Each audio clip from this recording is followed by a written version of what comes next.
coming to you live from downtown San Francisco by way of Alameda. Keep it going for Zig, Tycho. Keep it going, whatever that is. How are you, Paulie B? Doing well, sir. How are you today? You had some back problems earlier in the week. I still got them. How did that happen? I was lifting things out of my car.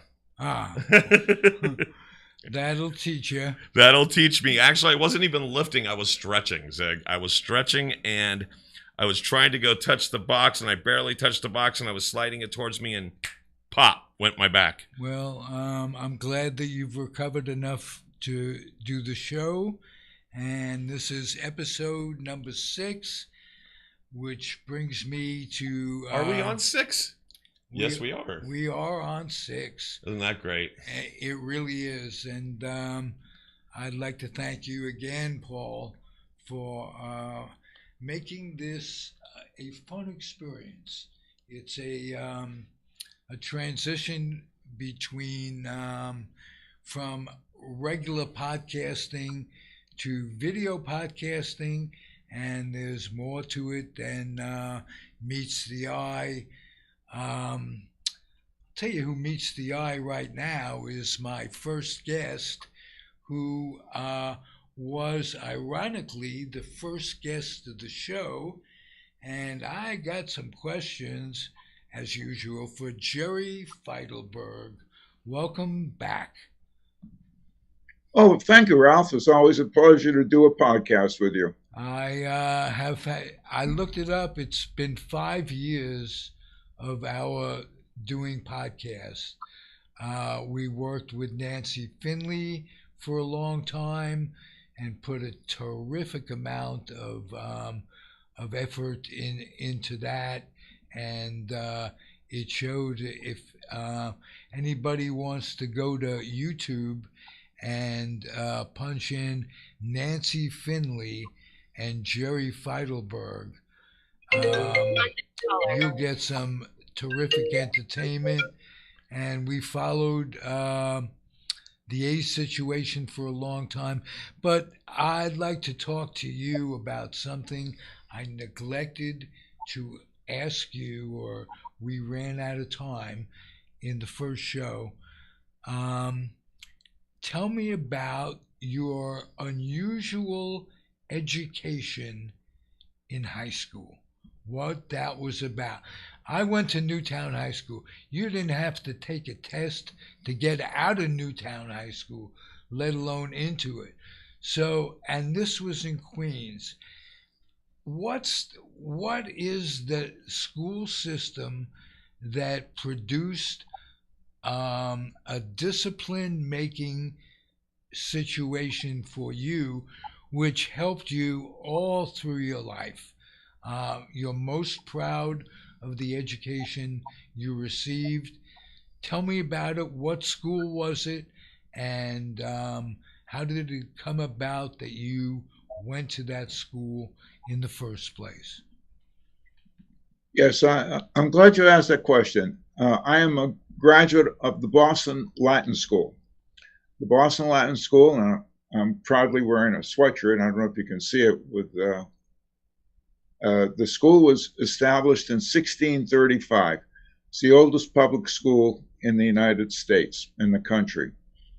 And the school, I started there in the 7th grade. The school called it Class 6. You went from Class 6 to Class 5 to Class 4, eventually up to Class 1, and you graduated. And I started there. My brother had gone there, and my brother was a graduate. And he in his last year, he had a teacher that made his life absolutely miserable. And my mother said, "Why do you want to go there? Your brother had such a hard time." And I said, "Because it's there. It's where all the guys are going to school and in the neighborhood, and I wanted to go to school there too." And I started there. I was 11 years old when I started in the 7th grade. And from the moment that you get to the school, they tell you you're going to get 3 hours of homework every night for all the 6 years that I was there. and we had 3 hours of homework. Uh, and they said to you, we were sitting in the assembly hall, and they're giving us the instructions. They said to you, look to your right, look to your left. Only one of the three of you is going to finish the school. And I was one of the three, of course, that finished the school. So of the 600 that started, only 200 finished. It was very, very difficult. They took no prisoners. You had you could not get out of your seat. They had a system of approbation. If you got all, if your grades were above 70 uh, for the month and you were on time to school, you weren't late for any classes, didn't get any misdemeanor marks, you got an approbation card. If you passed all your grades, your grades fell in the 60 to 69 range, you got an approbation. Well, the first one was an approbation. If it was above 70, it was an approbation card with distinction. And there was competition, and it was an all-male school when I started there. It had been all male, and it was started in 1635. Harvard University was started in 1636 to accept the graduates of the Latin school. And Oh, we had that's my question. As a graduate, were you entitled to the school of your choice, so to speak? to go to college, Yeah. just about. Yes, and most of the admission directors in colleges in New England and New York and the Eastern Seaboard, they knew that what the graduates of the Latin school went through, and they usually was not, if you wanted to go to Cornell, not a problem. If you wanted to go to Harvard, not a problem. And I chose to go to Bates College, not a problem. I did have to take the SATs like everybody else, and I had to be interviewed, which I did, and we got in. But the thing that I learned mostly from the Latin school, with the rigorous training, and if you played sports, that didn't exempt you from anything. And when I was playing football, uh, my grades suffered because we started the first of the year. Uh, I have to go to class, and after school we would have football practice, and I would get tired. We had pretty good practices, and I'd fall asleep doing my homework. So my grades suffered a little bit, but I picked them up after the football season was over, and we played Boston English. Boston Latin played Boston English on Thanksgiving Day, and we played in Harvard Stadium. And that was kind of exciting Wow. to do. Wow. I was going with my brother. I go to the games before I even started Latin school. And the funny part about Harvard Stadium is on Thanksgiving Day, and it could be pretty cold on Thanksgiving Day. If you were sitting on the sunny side of the stadium, you were okay. The shady side, you froze. And at halftime, they had a hot chocolate dispenser downstairs, and we'd all run down and get a hot chocolate to cool off. And then we'd go home, and my mother would have Thanksgiving dinner ready, and it was just sensational. It was just a Nice. great memory. Nice. And of course, playing the game, and You, we were playing Boston English, and we were trailing 20-14 late in the second half, and I tackled the quarterback, and he fumbled the ball, and I recovered the fumble, and we gave our quarterback a chance to go down and score a touchdown. We didn't do it. We lost. But the year before, we won. So I had the experience of winning Thanksgiving Day and the experience of losing one. Not fun. But overall, we were 5-2. We only played 7 games or 8 games. We were 5-2, and the other game that we lost, we were playing at White Stadium, which is a schoolboy stadium in Boston for football, and the ground was like cement. It was so cold, and we lost 7-0. And it was just one of those things that we were much superior, but we got beat that day. But we were pretty good, and I enjoyed it. Had great memories. But aside from the athletics, I also lettered in track with. They had me as a shot putter, and I got a letter in track, and I got a letter in football. The the thing that you have to take with you from the Latin school, with all the hard work that you have to do for the 6 years, is that you come out of the school disciplined. You have to be disciplined, and you have to do the study. If not, they tell you you can go somewhere else. There are other schools in Boston, the neighborhood schools like Hyde Park High or Rosendale High School or Dorchester High School. They were available to students, and those schools were co-ed. Now, Latin school, up until 1972, was male only. But as you know, there were court cases, and in 1972, the women were allowed into the school. Now, they had to do some. The building was built in 1922, and they had a lot of the bathrooms were like dungeons, and they had to redo them so that the women could come to the school. They used to have a separate girls' Latin school, and when I started there, it was across the street, adjacent to Boston Teachers College, and then they moved over to Codman Square in Boston, and there was no reason why the girls couldn't compete with the guys. And when the women were entered into the school, the academic competition got tougher for the boys, and they had to compete. But in the first class of women graduated in 1976, and now there have been, for over 300 years, the headmasters were all men. They've had at least two, possibly three female headmasters. Nice. And nice. yeah, it's nice. It's nice, and to go there, and the girls, it's good for both sexes to go there, and the competition is still the regimen is still as difficult as it was when I was there. Jerry, let me ask you this. How did the discipline you learned in the classroom carry over into your athletic career?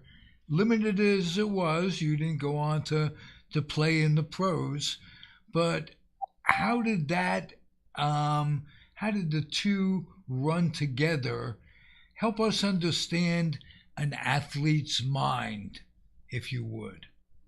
Well, I didn't play sports in college. Yeah, I wasn't on a scholarship, and I didn't want to have my grades suffer, so it wasn't a big deal to give it up.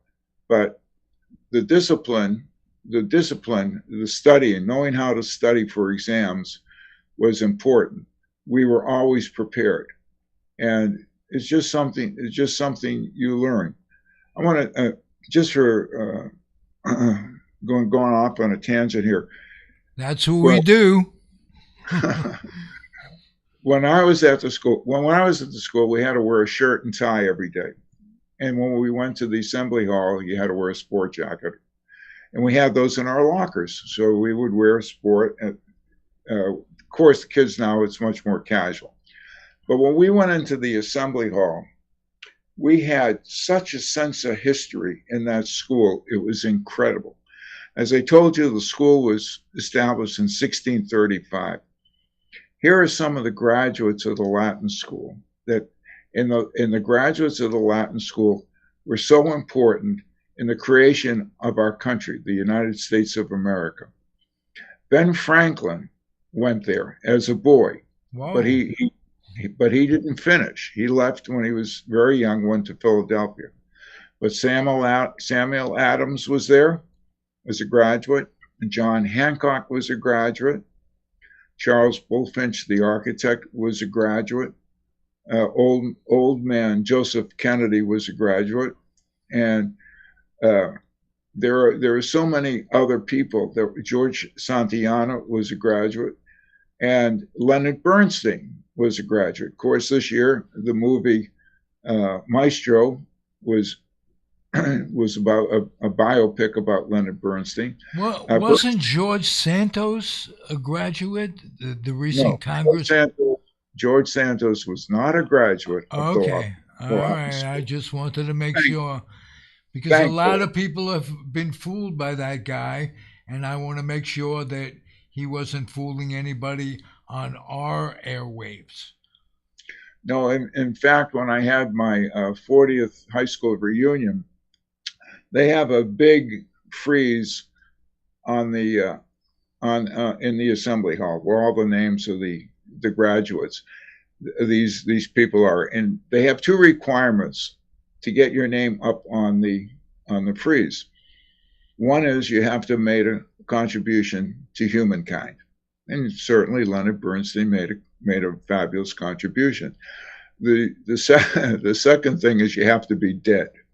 Well, They're not going to put your name up if you're alive. right. But but that night, Leonard Bernstein's son Alexander was there, and the school choir sang songs from West Side Story, which was a very funny Oh, thing. wow. Nice tribute to Leonard Bernstein. When I was a kid, one of my birthdays, they bought me a record player. You know, one of these portable things. The first two albums I bought was West Side Story and My Fair Lady, because I was lucky enough to grow up in New York, and my parents exposed me to the theater, and nothing heavy, but those were um, two great musicals, and it's amazing how what music played in your house, Jerry? That's a good question. We didn't have a stereo system in my house. I used to listen to music on the radio, and What you know, did you listen to? What was your preference? oh, I like popular. Well, popular music, of course, with Frank Sinatra, Perry Como, Tony Bennett. All Right. the Italian singers were great. And then, of course, in the '50s, we had rock and roll. We had Elvis, and Elvis was okay, and I liked the doo wop sound. A lot of the great songs. So that's what it was, and that carried on throughout my lifetime. I like to listen to on my radio. I have Sirius XM, and I love to listen to the Frank Sinatra channels. It's great. It's music. You can hear the words. Hey, let me ask you, what keeps you young? I didn't hear the question. What keeps you young? And I don't mean physically, I mean mentally. You are the youngest guy for your age that I know. Keeping all the seichel intact, uh, that means brain power. Trying to teach Paulie B some Yiddish. That's my Yiddish for the week, Jerry. Just to That, let you know, I got to get a little bit of Yiddish in. yeah, I gotta teach him stuff. He teaches me reality, and I teach him Yiddish. And Well, you asked the question, what keeps me young? First of all, as you know, in the last November, I celebrated my 85th birthday, 85, Woohoo! and doing the sports writing keeps me going. I love to. I love doing baseball. I've been covering the Warriors for several years now. I've been involved with the Oakland Athletics in one form or another for 30 years. You know, I was on their medical staff. I started on their medical staff in 1993, and I was with them for 6 years. And the only reason that I didn't stay with them longer is, as you know, uh, when I started with them, the trainers were Barry Weinberg and Larry Davis. And Barry Weinberg I got to work with the A's just through serendipity. Barry Weinberg came into my store and came over to me and said, "How would you like to work with the A's?" And I said, "How soon? Of course, I'd like to work with the A's." Well, I didn't hear it for them for that was in '91, and I didn't hear anything until just before the start of the season in '93. And I got a call, and they said, "We'd like you to come on board." But as you know, Walter Haas died in 1995, and Tony La Russa left, and Dennis Eckersley left to go to St. Louis. And in 1997, uh, Mark McGuire was a free agent. It's going to be a free agent, and he at that time the total payroll for the A's was about $28 million, and his contract would have been about $7 million. And he knew that if he signed with the A's, they couldn't have any players. They were not going to win. So he wanted to leave, and Sandy Alderson had to trade him, and he traded him to the Cardinals in 1997. And Art Howe became the manager in 1996, and Art Howe is one of the best guys you'd ever want to meet in baseball. As a human being, I can always tell. I used to go to camera day with my kid who was growing up in those days, and we interacted with a lot of players over the years, 2 or 3 times. Players, managers, coaches, and what have you. Art Howe made eye contact with the kid. There are so few human beings, let alone ball players, that will do that. And it's, for him, it's natural. He's communicating as a human. He was, I met a lot of people in my Tops trip. Art Howe is beloved to me. And how he was portrayed in that movie, you could talk more to that, was disgraceful. Yeah, I got a story on that. I'm going to give you 2 stories, and I'm going to do the story about when they made the movie Moneyball. That's the movie. Yeah. Art Howe. As you said, he was portrayed badly, and of course they had Philip Seymour Hoffman, and Philip Seymour Hoffman doesn't even come close to any. Art is a lot taller and trimmer than Hoffman was, but that's another story. But they were having the 10th anniversary of the 20-game win streak in 2012, and as you know, I threw out the first pitch on the night they went for their 20th straight win. 55,000 people in the park. If John Fisher happens to see this video, you can put 55,000 people in the park if you put a winning team on the field. Well, if you have somebody to throw out the first pitch that's going to draw the people, and the pharmacist of the year in 1995 in the state of California would be that kind of, yeah, you. Yeah, I'm going to see if you can, it goes this way.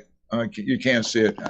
The picture, I got the picture on the wall that I did. So anyway, so they had the 10th anniversary, and we were down in the media lounge, and Art was there, and I took a picture with Art and Thad Bosley, the hitting coach, and Art said, "Why did they make me look like that?"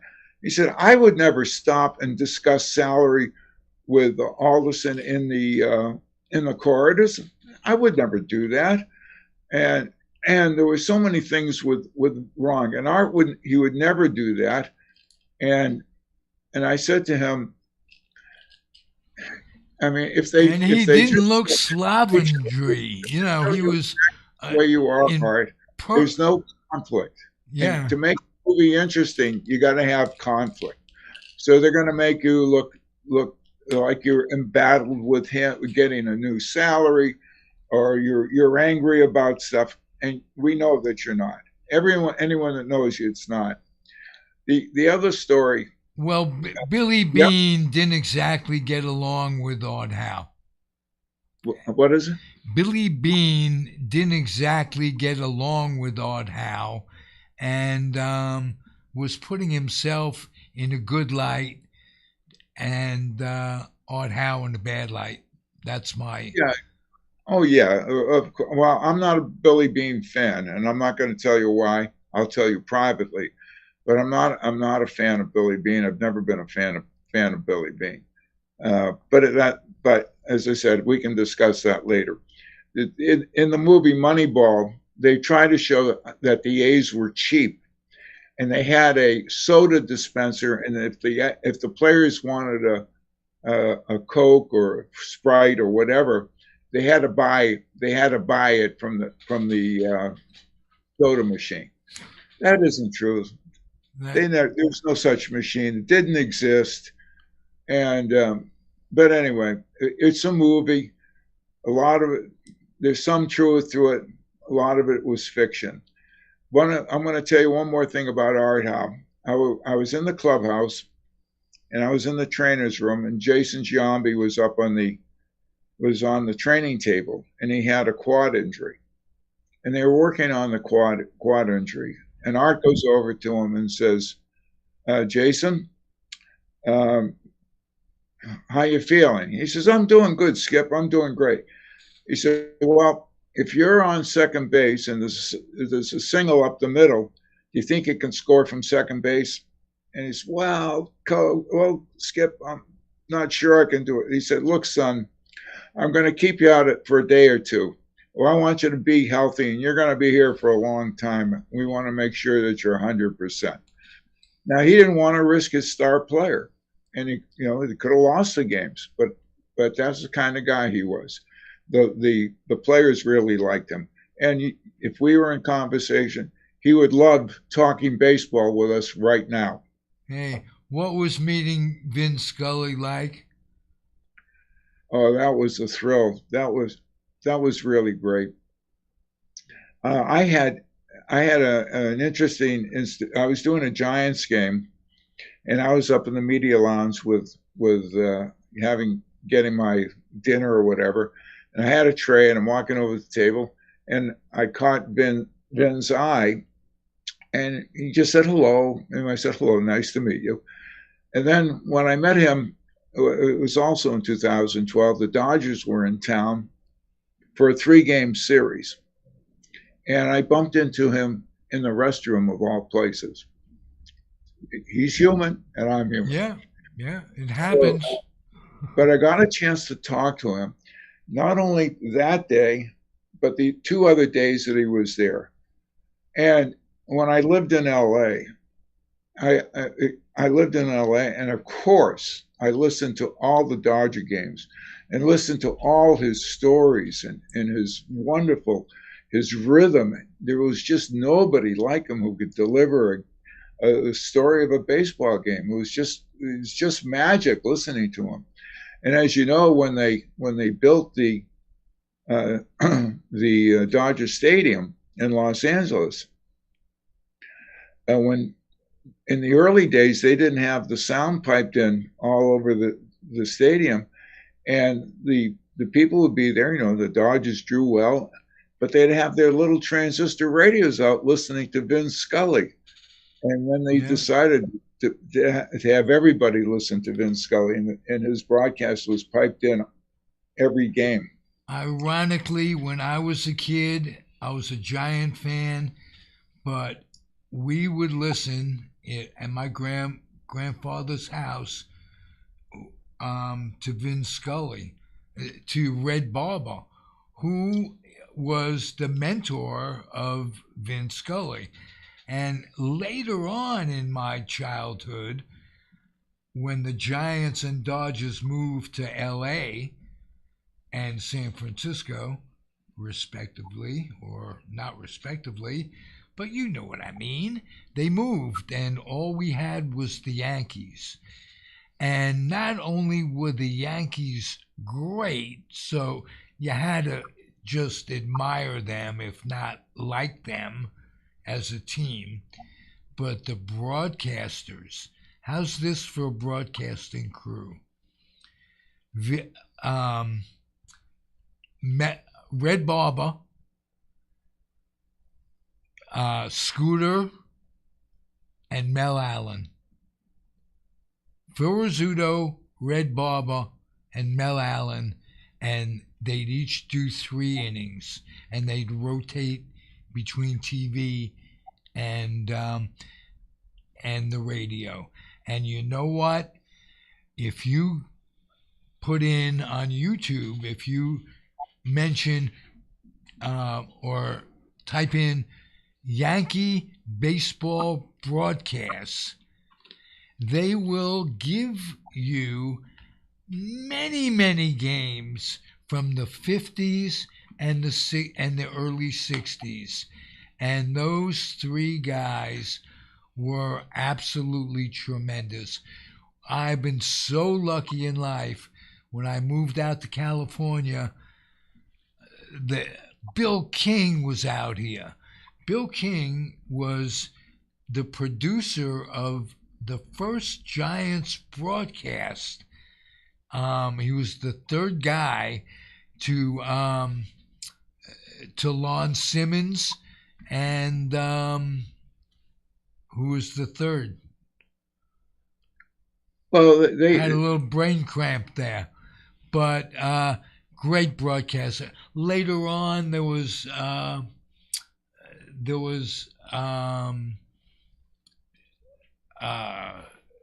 great announcers. I'll think of them in a minute. yeah, the radio guys had to be good because they described it, and they had to created an image in your mind so that baseball became, you would view baseball in your mind. It was much better than sometimes watching it on TV. But as you brought up Mel Allen, one of the sponsors for the Yankees was Ballantine, Yes. ale and beer. And when Mel Allen would sell it, he'd crack open a bottle and pour it, and everybody could see it if he was doing TV. He would sell more Ballantine beer than anybody. Well, Event- and then if you were listening to on the radio, that even kind of got you the Pavlov's dog kind of thing going on. You're kind of going. So, and a lot of these announcers, and correct me, guys, because you guys lived that era. I just missed it. And so a lot of those guys grew up and were delivering it via radio. So they had to paint a picture in the listener's mind, right? Otherwise, they weren't good at what they did. And Exactly. there were stations that carried radio announcers to transcribe the action and then announce it as if it were real. Ron Reagan got his start in show business doing that. He was an announcer way back. And Yeah, I think he was doing Cubs games. yes, yes. So, Jerry, Yes, sir. love talking to you. Let's talk a little bit of Alameda. What brought you to Alameda? We both migrated. How did you get here? And what was the decision-making process for you at that time? Years ago, I was living in LA, and I had a limited partnership in a pharmacy in Santa Monica. I owned about, as I said, limited. I was owing 40% of the place, and my my business partner was engaged in some creative bookkeeping. But what happened was, a year or two before, or several years before, I was at a convention, pharmacy convention in San Diego, and I met these folks from San Francisco, and we became fast friends. And we visited them in San Francisco. They came down to LA to visit us.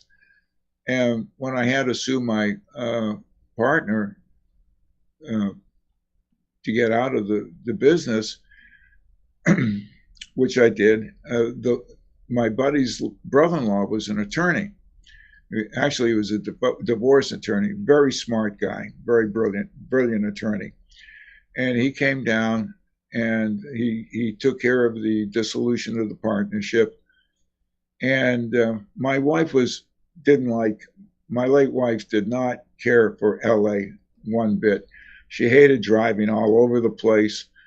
And when we started looking for businesses in the Bay Area, because this lawyer had a business consultant and they would put together a pro forma package and you could go to a bank and get financing to buy a business. I started looking at businesses and we found this store in Alameda. And I was still working. We had dissolved the partnership and I was working at a pharmacy in Encino. And the lawyer and his business associate put together a package, and they got me funding to buy Alameda Drug. And the neat thing about the Alameda Drug is the fact that that we could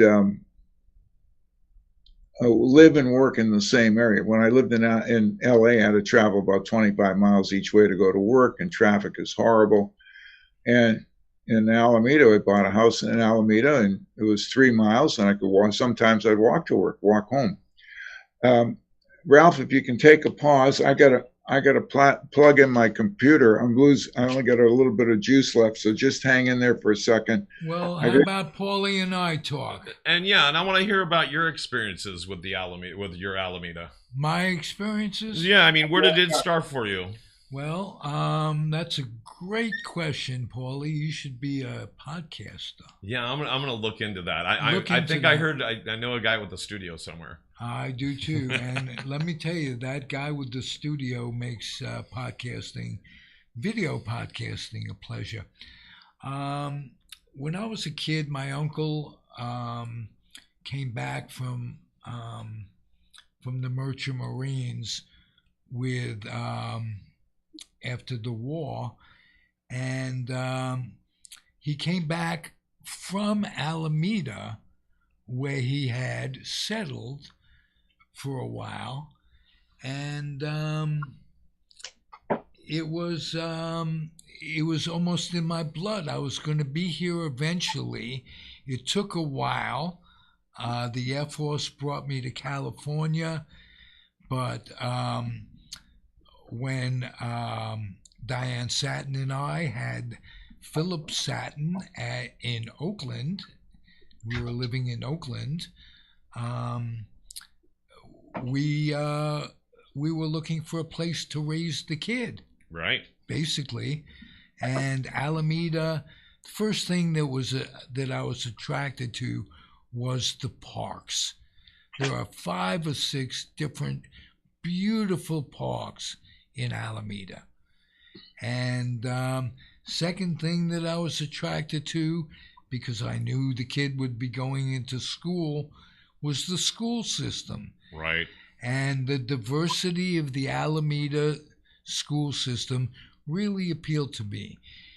He would be, Philip, and was, getting his education in the presence of kids who came from speaking 27 different dialects.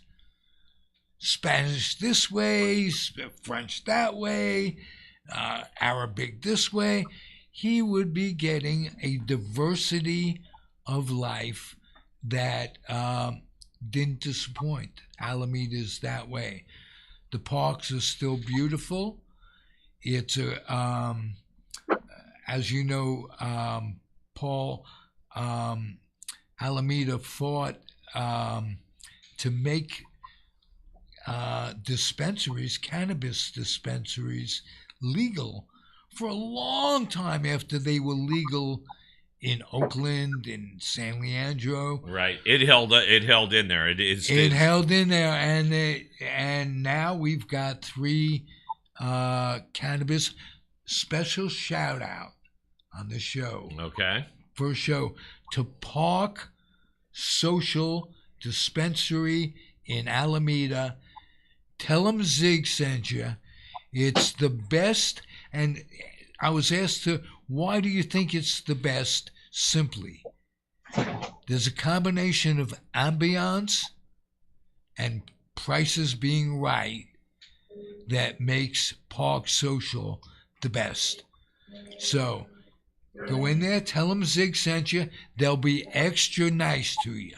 There you go. All right. So if you're in Alameda, if you're in the city of Alameda, definitely. City of Alameda. And if you wanted to come from the immediate area to Park Social, you will find it to be the surprise to me. I'm off the black market.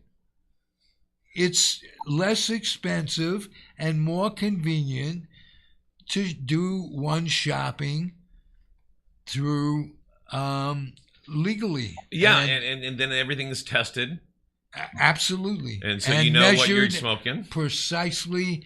And these people do a great job, and they have wonderful displays of all kinds of stuff.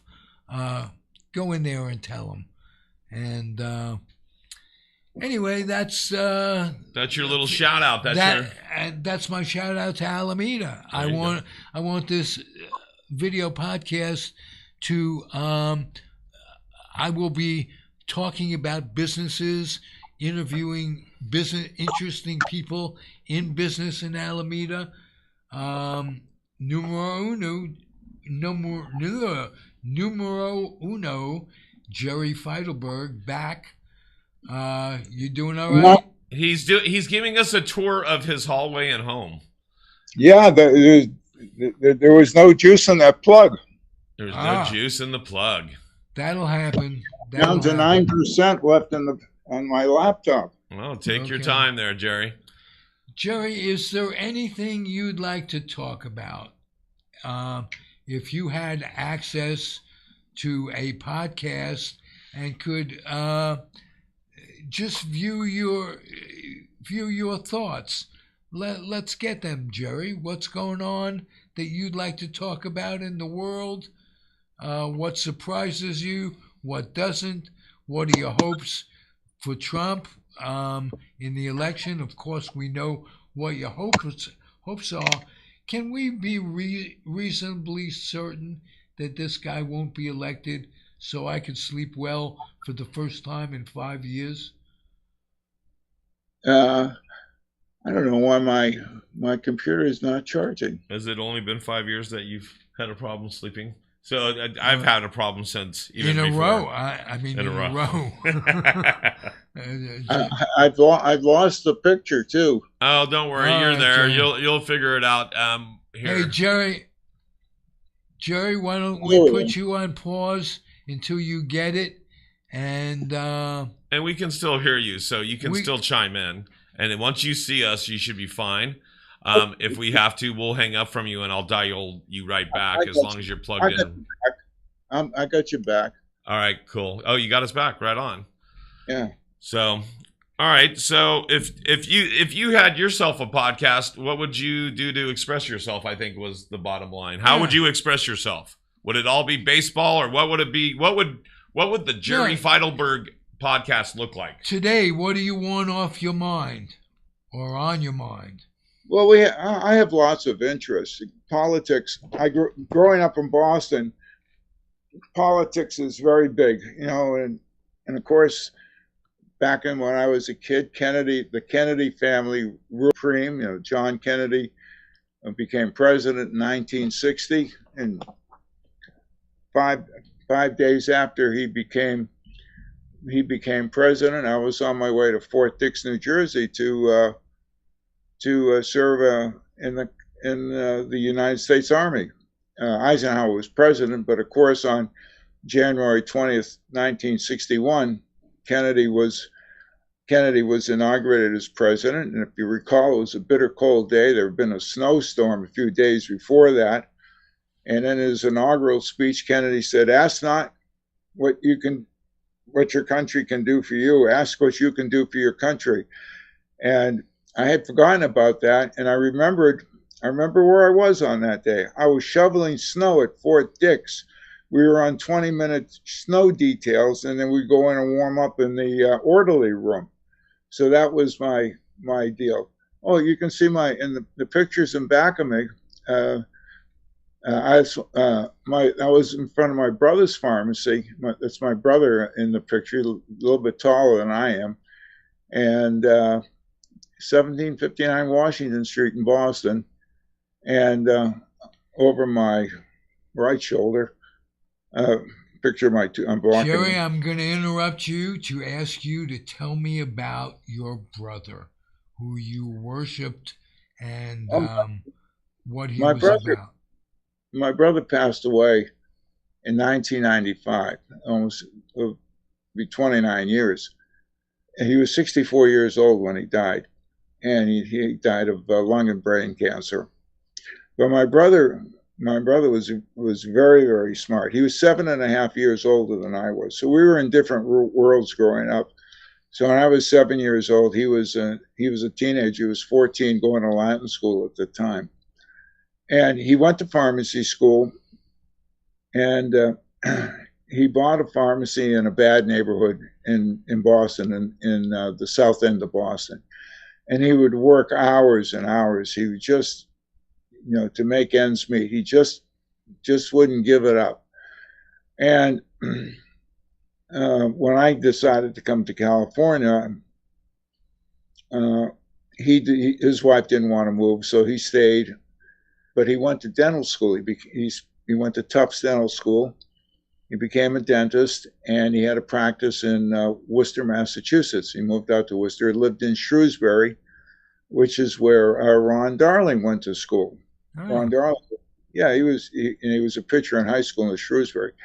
So, and I told Ron that, and Ron pitched for the A's in the early '90s. And yeah. And, oh yeah. So, and I filled a couple of prescriptions for his family. So, of course, Ron's been with the Mets for forever. One of the great pitching matchups when they were kids was Frank Viola going up against Ron Darling. So, and I don't know who won. I think it was Viola, but I'm not sure. But anyway, so my interests were, I was in the Army and then stayed in the Army Reserves during the Vietnam War. I was in a medical supply depot, and we supplied medical supplies to 250,000 men in the field. And of course, in 1964, and you had the Gulf of Tonkin incident, and Lyndon Johnson started sending more troops to Vietnam. And while this is going on, I would go to our weekly reserve meetings, and instead of being 2 hours long, they extended the time to 4 hours. And then we started having weekend drills, and because we were a medical supply depot, we thought for sure we'd be going to Cam Ranh Bay in Vietnam. But that never happened.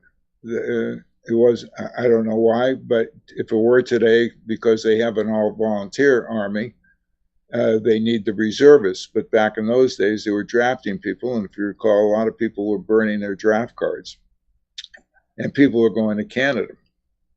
So those were some pretty interesting times in the 60s. So politics is, and now doing the sports writing, and as I've done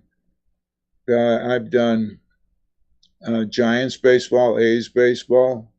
I've done San Jose Sharks hockey, and I've done Warriors basketball, and also did Stanford football and men's basketball.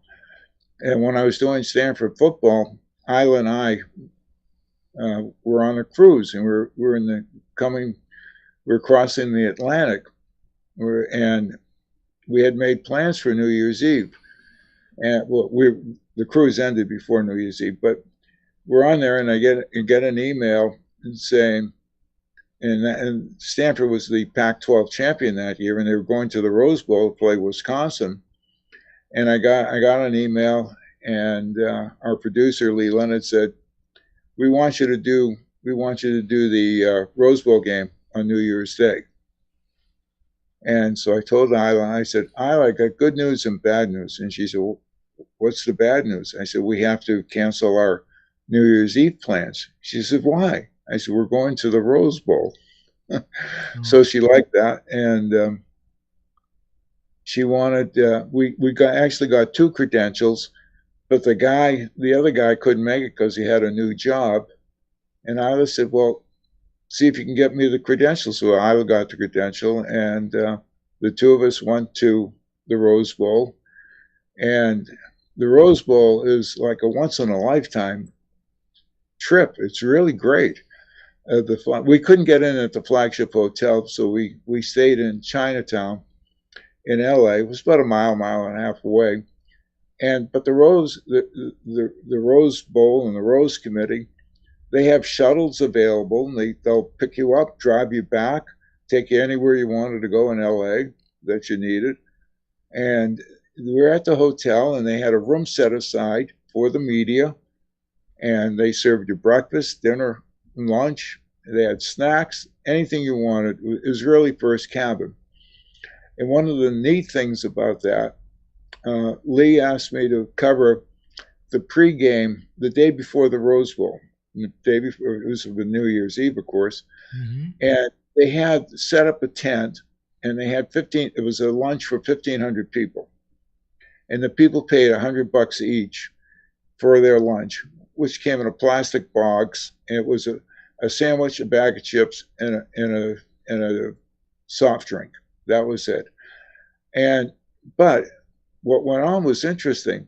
The Grand Marshal of the Rose Parade was Jane Goodall, and she said in her speech, "I can't believe they would want me to be their Grand Marshal." And she said, "I would love to do it, but I always spend the holidays with my family." The Rose Committee people said, "No problem, bring them all." She brought her whole family to Pasadena to be the Grand Marshals. Delightful lady. And Brent Musburger was the master of ceremonies. And as I said, there was 750 Stanford fans and 750 Wisconsin fans. And Stanford band comes in first, and the guys are coming in loosey-goosey, no marching from that formation.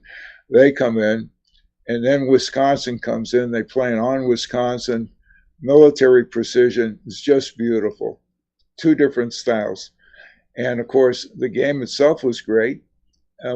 The day of the New Year's Day, the Rose Parade's going on, but we were going out to the Rose Bowl earlier, and we had to be at the hotel 9:30 or whatever it was, and the buses came, and they had a convoy. We joined a convoy on the freeway, and the highway patrol would close off the off ramps so that cars couldn't get in between the buses. And it must have been 10 or 12 buses going out to the Rose Bowl.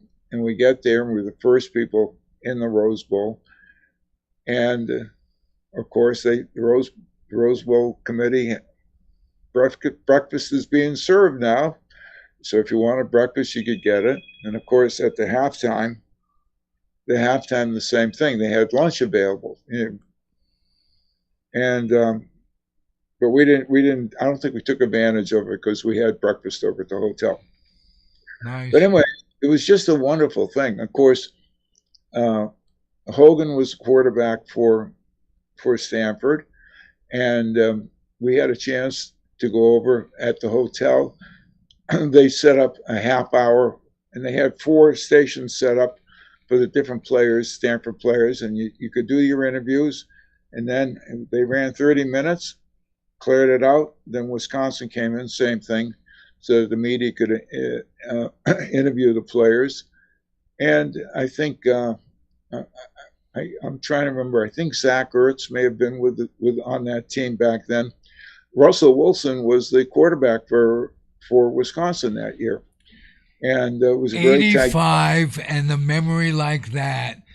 Don't we all wish we reached age 85 with all you got? Jerry, we're running out of time. Thank you, my friend. Well, it was wonderful, Lee. I mean, Ralph. Now, see, I screwed up. Well, we're all human. We're all human. We're all human, and some humane, and therein lies the difference. I probably will be back. I gotta see. I got a doctor scheduled. I'm recovering from that wound that I have. I see the surgeon today, and then I see the dermatologist on Thursday. So I got a little busy with doctors, but I probably will be up to Alameda in the next week or two. Beautiful. So we'll have lunch at Nathan's. How about that? Oh, that was great. It was absolutely great. Good. It was wonderful doing this. How long did we do it for? An hour? I don't know. We did it. You have been on for almost an hour. Yeah. And no politics. We didn't talk politics today. Not at all. I baited you a little bit, but you Wouldn't didn't. You made it a pleasant day by not Yeah, talking. exactly. No, But no accusation. it really shouldn't be going through our minds as much as it does, because therein lies the power of the man. He can control our moods, and we shouldn't let him. That's my advice to all you youngsters out there, not just Jerry. Paul, too. Yeah, I'm taking heed. All right. Thanks for hanging out with us, Jerry. We'd love to see you next time, okay? Yeah, it was great. Thanks for everything. All right, thank you. Beautiful. At least once a month you, we'll Rob. do this. There you go. Everybody, Jerry Feinelberg joining us. That was awesome, dude. So, our next person that we're going to have on, we're a little bit behind the queue, but it's okay. We'll figure it out. Tell us about our next guest. Our next guest is a fellow by the name of Jack DeGraw.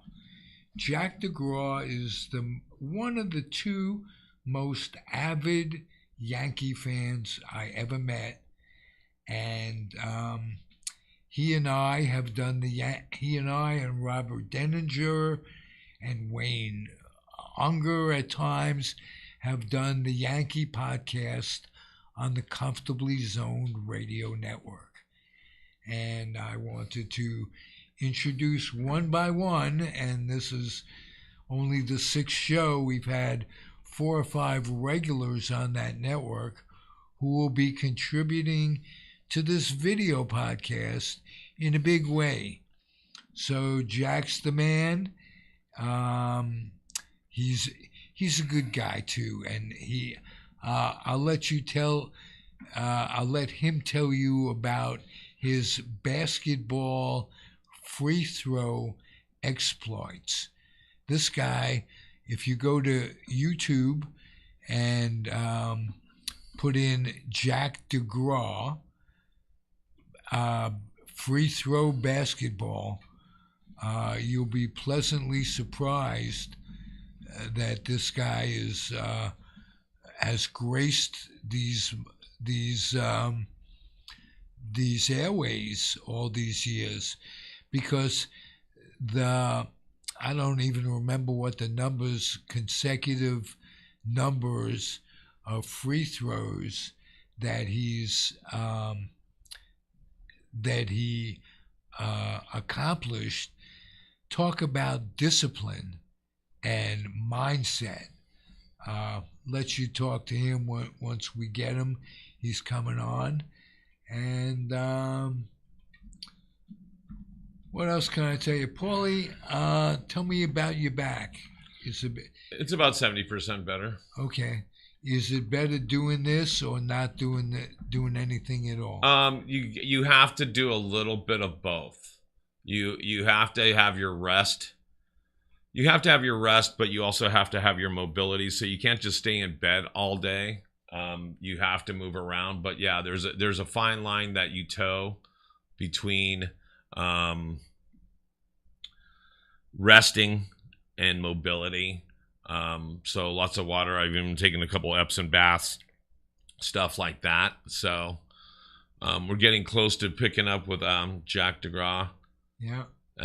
He looks like he is adjusting for his lighting in the background, I can tell. Don't worry, we're going to intro you in a second, sir. I know you're waiting in our waiting room. You're ready to go. Look at this. He's mobile. He's walking around. He's looking for the best view. You look great, man. That's an interesting look. You're going to be standing above us. I don't even know if he knows he's on. Oh yeah, he knows. He can hear us. So, okay. but we can't hear him because I haven't turned him up, because it looks like he's still trying to adjust things and do things. And so we are trying to do that. So tell us a little bit about Jack before we bring him in. Well, like I say, a Yankee expert and loves baseball. Perry loves dogs too. What a good-looking dog you got there. All right. So we're gonna bring Jack in just a moment. And where's he located there? He's in Florida. He's in Florida. Okay, cool. All right. Joining us via satellite, all the way from Florida. Oh, look, he's got a great background now. He looks like you didn't even have to tell me he was going to be in Florida now that he has this background. Give it up for Jack DeGraw, everybody. How you doing, Jack? Good. How are you today, Paul? How are you, Ralph? Hey, I'm doing great. I'm just so privileged to have you. We spoke with Jerry Feidelberg in the first edition. That was fun. And I look forward to talking to you. Let's start with your physical exploits. Tell me about your consecutive basketball. I already plugged it. They could go to YouTube and put Jack DeGraw in, and what will that get them? Well, the thing is, I've always been interested in sports. And till this day, I've always shot baskets and played basketball and tennis and baseball. Like, I just got back from the gym. So, I always try to get things to, something on YouTube. And I finally got a good friend of mine to download some videos of me playing basketball. So, they're on YouTube and you can check them out. And excuse me, I was hoping to do a fundraiser, to raise some money for charities, but no luck so far. Okay, well, keep plugging at it. You take shots, and eventually they'll work out. Because what's your record? Consecutive free throws. I had 628 at one point, and I might have had more, but they were getting ready to play volleyball, and it was time for Jack to go to the side. Right. So, were you sorry looking back that you didn't just let it go as long as you could? well, when I was younger, I had offers to play like Division II basketball, and I had some, I had some tryouts, baseball tryouts with the Reds and stuff. I had some friend, say you should go to these tryouts and stuff. But I lived in a small town, and I never even thought of, doing anything like that. There is some regrets, but you never know what's going to happen. So, I mean, I've had a good life, and I'm very fortunate. You are definitely, and let me tell you what a boom to the Comfortably Zoned radio network. This is the Comfortably Zoned video podcast network. But you and Robert Denninger have talked Yankee baseball going on like 4 years now on a regular basis. And if you don't mind, Robert can't be here today because his work schedule precludes it. But could you give me an update on what's going on with the Yankees? A quick update on that?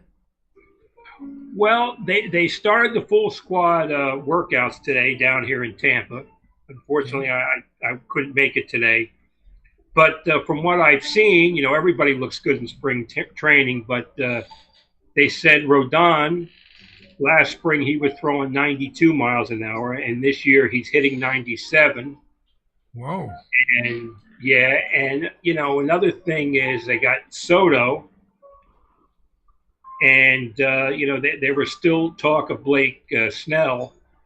But one of the interesting things, they showed a few pictures of Giancarlo Stanton, and he looks like he slimmed down a lot. A lot. I sent you a clip of him in hopes that you'd pick up on that, and you did. And because look, he was a one-dimensional player for the last few years, and to win in today's game, you've got to be more than just waiting for the home run.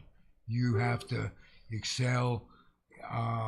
If not be a 5-tool player, you've got to have at least a little speed, a little bit of ability to hit not just home runs, but get the guy over. Situational hitting. This will help. Well, one of the things, Stanton was never a good player. Stanton used to be a great player.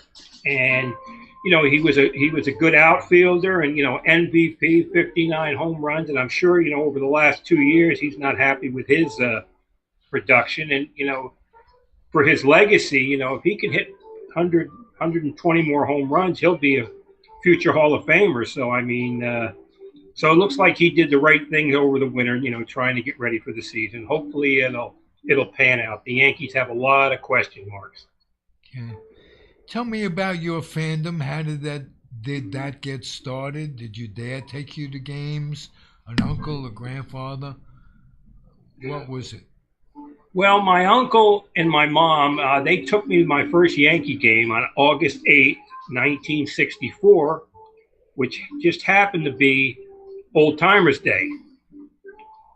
And, all the great Yankees were there. I can say I actually got a chance to see Joe DiMaggio play, and Joe actually got a hit. And Allie Reynolds was there, and Vic Raschi, and Eddie Lopat, and Hank Bauer was the manager of the Orioles that day, and Yogi was the manager of the Yankees. And, Hank Greenberg played, and Dizzy Dean, and Satchel Paige was there, and Casey. It was a great memory. And Whitey Ford started that game, and Whitey had to come out of the game because that's when he started to have arm trouble. Oh, wow. But it was a tremendous memory, and I still cherish it. Well, let me talk a second to the memory that we both share. I think you might have been at this game, and it's memorable to me because it was 1969. I had just gotten out of the Air Force, and I was going to stay in California. And my grandfather was still in New York, still alive, and we'd only be able to talk on Sundays. And one day I called him and I said, "How you doing, Pop?" He says, "What a day for the Yankees. They won a doubleheader, and Joe Pepitone hit a home run in both games." Instantly, I became, and I wasn't a Yankee fan, I was a Yankee worshiper all my life. I got to listen to Mel Allen and Red Barber and Phil Rizzuto on the radio when the Giants and Dodgers left. And I still get to listen to them. They still, on YouTube, they still have games. You can listen to games in 59, 60, 61, 55. Yankees on the radio, just put it in YouTube and those games will come up and you can hear those wonderful announcers. But I digress. Joe Pepitone became my favorite. Years later, you and I met, and we talked about that game. You attended that game, am I correct? Yes, I was sitting between like the visitors' dugout and the home plate. And in the first game of the doubleheader, Joe hit a 3-run homer, and Mel Stoudemire beat the Angels 3-1. And the second game, he come up in the bottom of the 9th inning, and the first pitch, he hit a home run off Hoyt Wilhelm to win the game 1-0. A walk-off, a game-winning homer, not a walk-off homer. And the interesting thing, like 25 years later, I met Joe at the Yankee Fan Fest at the Jacob Javits Center, and I reminded him of that game, and he said, "Oh, Wilhelm, first pitch was always a fastball." And I checked the Daily News article, which I still have, and sure enough, the first pitch was a fastball. Wow. Hey, I go back a long time with Hoyt Wilhelm. 1952, I was a Giant fan, a young kid, and he comes up and hits a home run as a Giant pitcher in his first at-bat in the majors. Pitched like 25 years in the majors, never hit, and it was all before DH, never hit another home run. So that's my memory of Hoyt Wilhelm. And isn't that great how one memory in baseball can elicit a number of other memories that can keep us talking uh, all day, all night, Marianne? What do you love best about baseball, and what has disappointed you of late, today's game? I've always loved, the Yankees. That got me to learn how to read and just, look up the players and follow, you know, like the history of Babe Ruth and Lou Gehrig and DiMaggio and Mel. And I was always interested in the era, like from the 1920s to 1964 when they won the pennant, like, you know, 27 times and stuff. And that's what always got me interested. The game today, of course, it's not the same. It's more, it's more home runs. I hate the runner on second to start the 10th inning and, to speed the game up. And, they don't let the fans in to watch batting practice, and they don't have infield practice anymore. And it, as you get older, you have memories of what happened when you were a kid, and, you cherish them your whole life. But it just seems now the kids, they don't know what they're missing. I mean, it used to be fun to go to a doubleheader, and you'd get there at 10 o'clock, and you'd be in the ballpark for 8 hours, and it was just something special. Beautiful. What I ask everybody I talk to, if there's one rule change that makes everybody sick universally, is putting the runner on second base in extra innings. What do you think about that? Yeah, it's just a terrible rule. I mean, the purists don't like it, and it's just now everybody wants everything right away. The beauty of baseball is anytime you go to a park or anytime you watch a game, you might see something that's never happened before, and that's what a lot of people don't understand. It's like that's what makes the game so special. You never know what you're going to see. Okay. Who took you to your first game? I wanted to get that from you. My Uncle Mike took me with my mom. And like I say, I remember we couldn't find a parking spot that day because they had like 56,000 people. So we had to walk maybe a mile and a half to get to Yankee Stadium. But I remember my uncle was a Giant fan. And he said, well, look back there. There's the Polo Grounds. So I can say I seen the Polo Grounds. And our seats were behind one of those big poles there. So we had an obstructive view, but not everybody can say they went to a baseball game and sat behind a pole. Hey, one thing is for certain, in today's stadiums, there are no obstructed views. But the cost of going to a game today is astronomical. How do you think that's going to be? Are kids today going to get memories that we got as kids just because we could get in for $1.25 or whatever, and it made it affordable? We could see more games. How about the kids of the future who are going to be adults? What kind of memories are they going to have if it cost so much to go to a game that it was a special occasion or a game for corporate people only? How are the kids going to suffer in the future because of all this? I mean, the thing is, Ralph. When you grow up and you went to the game, you felt a part of it.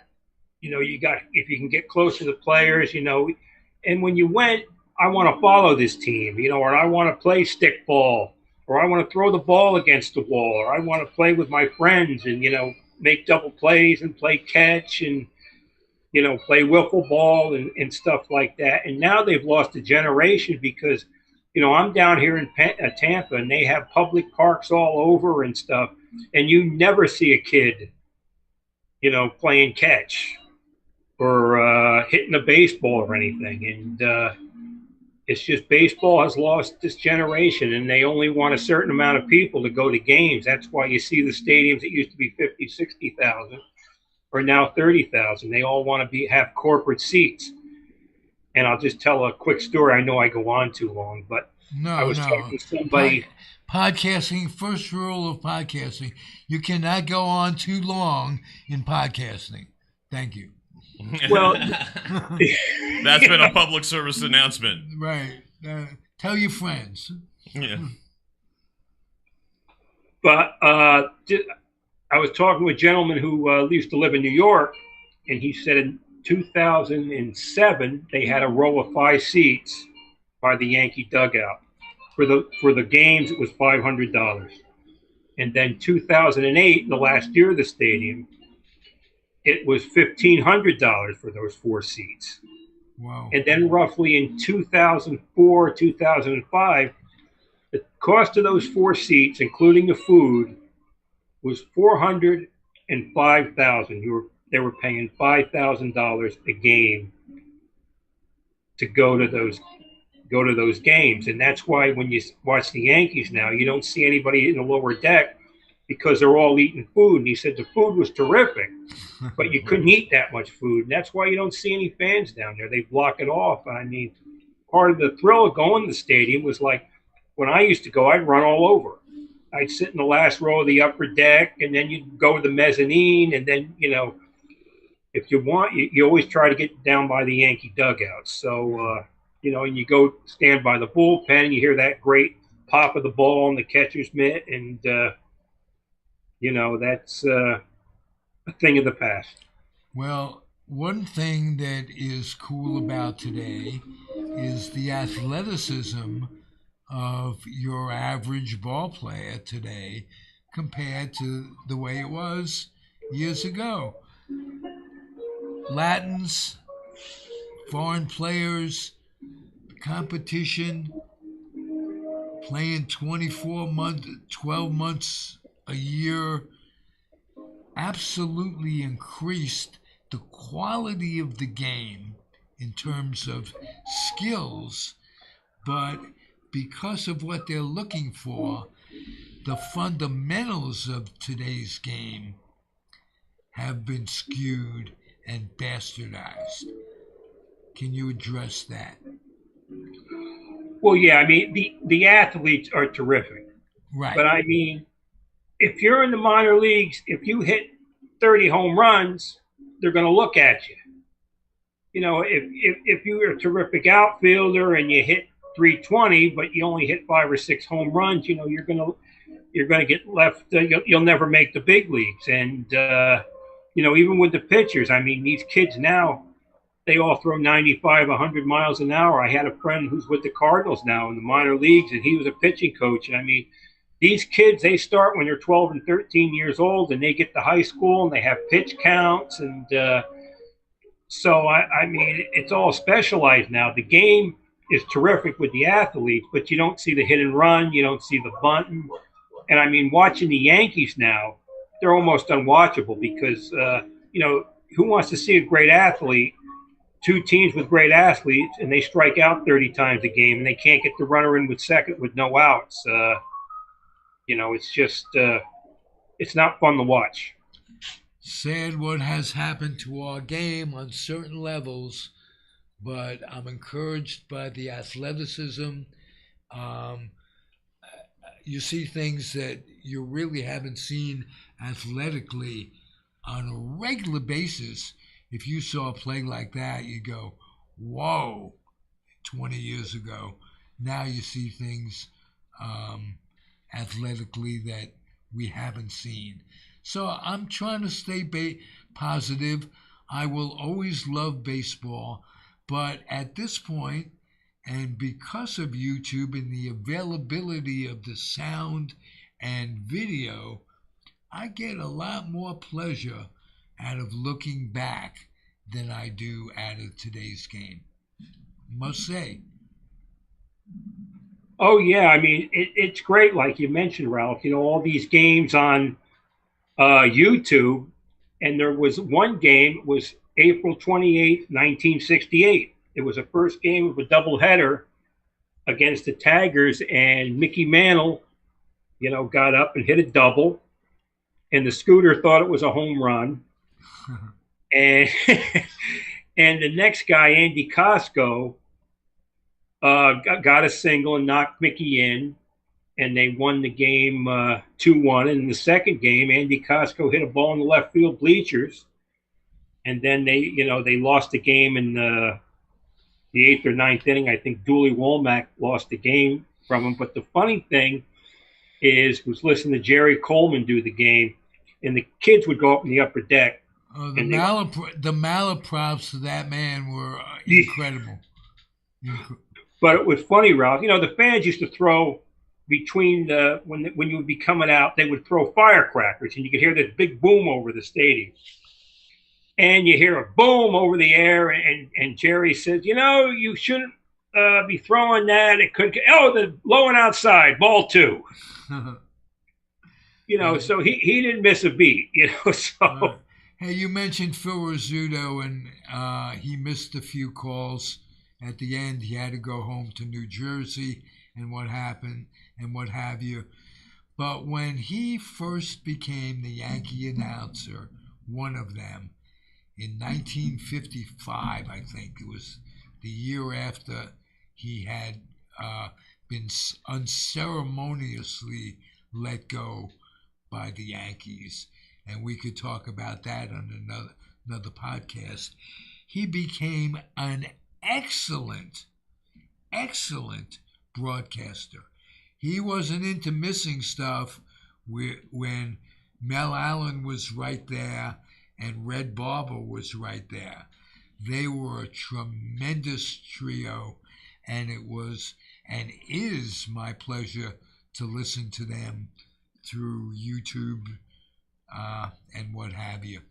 And it's my pleasure to have you as a guest and a regular, because you're going to be the Yankee guy, you and Robert, and we got to know you a little bit and on this, and I really enjoy you.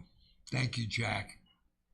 Well, thank you for everything, Ralph. It's always a pleasure, to talk Yankee baseball. And even when I get off the air, I'll be talking Yankee baseball to my dog and to myself. So, when the dog starts answering you more succinctly than yourself, then you got a problem.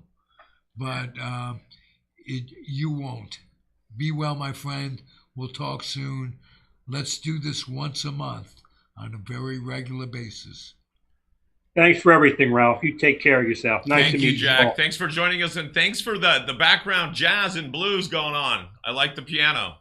Well, I hope that didn't ruin everything, but it probably did. I'm sorry. No, it probably classed things up a little bit. That's good. It gave us a good thing. So thanks for hanging out with us. We'll see you real soon, all right? Okay. Well, thanks for everything, guys. Have a great night. Yeah, you too. Thank you, Jack. That was Jack all the way from Florida. That was great. Florida. And the Tampa area, right, Jack? Yes. Okay. He's giving us the thumbs up because he's just watching. He's a fly on the wall at this point. All right. So there goes another one for the books, another one for the program. Let me ask you this. Were you happy with the way things went? Always. I'm always happy with the way things go because every one of our shows is so different. And they really are. They keep getting better. Yeah. And we're introducing the folks that will be the long-term contributors of this show. Right. And you will say unequivocally, they are most interesting people. There you go, and that's what I look for. I look for diversity in our studios. I love to see what everybody brings to the table, and I really enjoy our conversation together. So, do you have any idea what's going on next week? Not off the top of my head, but I could check it. It won't be until we're off the air. That's all right. I guarantee you it will be great and well publicized on Facebook. In the interim, I managed to let the fans know what's going on. I ask that you subscribe if you haven't already done so, and you share it with your friends subscribe to the individual show on Facebook and the Comfortably Zoned Network or Comfortably Zoned channel on YouTube. Channel on YouTube. Boy, I've done a lot more talking today than I'm used to. Your voice is actually getting a little hoarse, so. It is a little. Wah. All right. Thanks for letting me hang out with you, Zig. I appreciate you, bud. No, thank you. And we joke about it, but producing it is challenging and fun and enjoyable, and your company is great. Ed Studio is great. Little shout out to them. Paul, tell us what you got going that's new. Well, we started Zig in the Zone, and now we're starting another show every Tuesday right after yours from 2 to 4 p.m. I believe it's called Afternoons with Joe Mama. So she's a writer and stand-up comedian, and also she loves her karaoke. She's very expressive. So Joe Mama will be joining the team. Plus, we have a lot of interesting variety of content here at Ed Studios. So go check everything we do at edstudiosonline.com. Also check us out on YouTube, Facebook, and any social media where you can find us.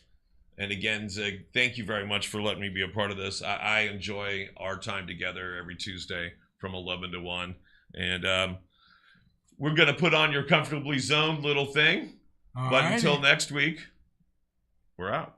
We're out. Thank you again, everybody.